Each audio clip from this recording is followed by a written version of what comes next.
If your doctor told you your labs are normal, but you still feel exhausted, heavy, inflamed, emotional, or fibroids are still growing, this video is for you. Because normal does not mean optimal. And if you don't understand what you're looking at, you can't advocate for yourself. Today, I'm walking you through how to read general hormone labs and what patterns actually matter.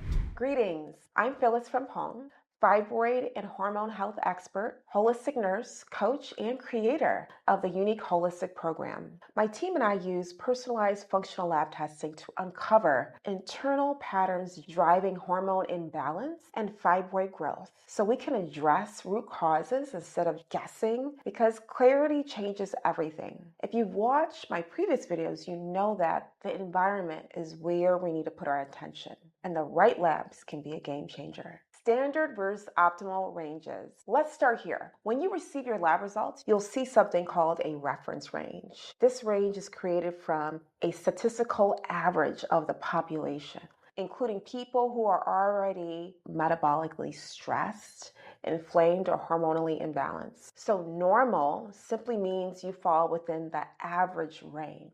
It doesn't mean that you're thriving. At the end of the day, sis, you're not everybody. You are unique and should be treated as so. See, here in functional medicine, we look at optimal ranges beyond the standard. We look at the levels where the body performs efficiently, not just avoids disease. For example, a vitamin D of 31 may be labeled as normal, but optimal for hormone regulation is often significantly higher. Same with progesterone, same with ferritin, same with insulin. So if you're barely inside of a range, that matters. Key markers to track.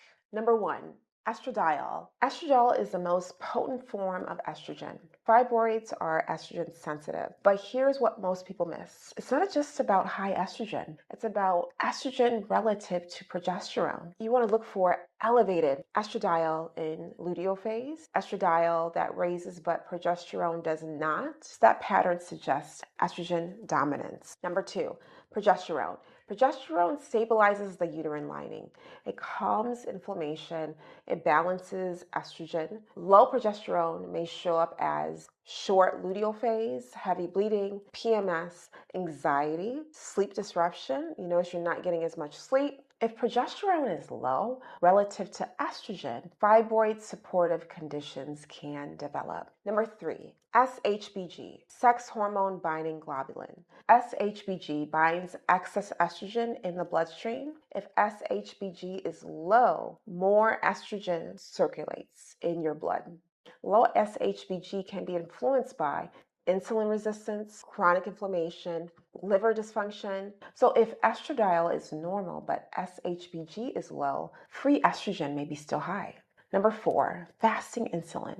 Insulin is a growth hormone. Chronically elevated insulin promotes inflammatory signaling and cellular proliferation. Even if glucose looks normal, high fasting insulin may suggest insulin resistance, blood sugar instability, increased inflammatory environment, and inflammation supports fibroid growth. Number 5, vitamin D. Vitamin D is not just for bones. It's not even a vitamin. It's a hormone. It influences immune regulation and hormone signaling. So low vitamin D is commonly associated with increased inflammatory markers. So your vitamin D is low, your inflammation goes up. Also, poor hormone receptor sensitivity. Optimal levels of vitamin D are often higher than your basic lab normal suggests. Number 6, ferritin. Ferritin reflects stored iron. Heavy bleeding from fibroids can deplete iron stores over time. Low ferritin may contribute to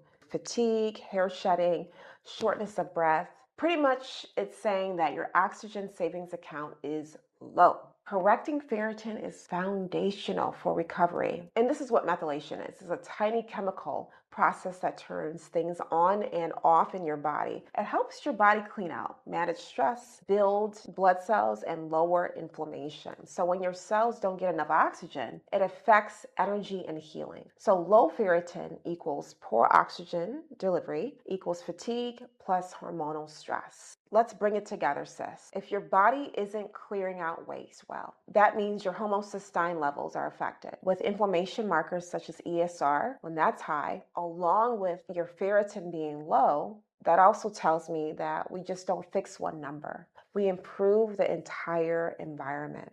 Why patterns matter more than one number? This is where most people get overwhelmed. They look at one number in isolation, but the body works as a system, as a collective. So physiology works in patterns. For example, moderate estradiol, low progesterone, low SHBG, high insulin. That pattern tells a different story than any single number alone. We look for trends, month-to-month changes, cycle phase, consistency, the relationship between markers, symptoms alongside the data. It's not about chasing numbers. It's about understanding the story your labs are telling.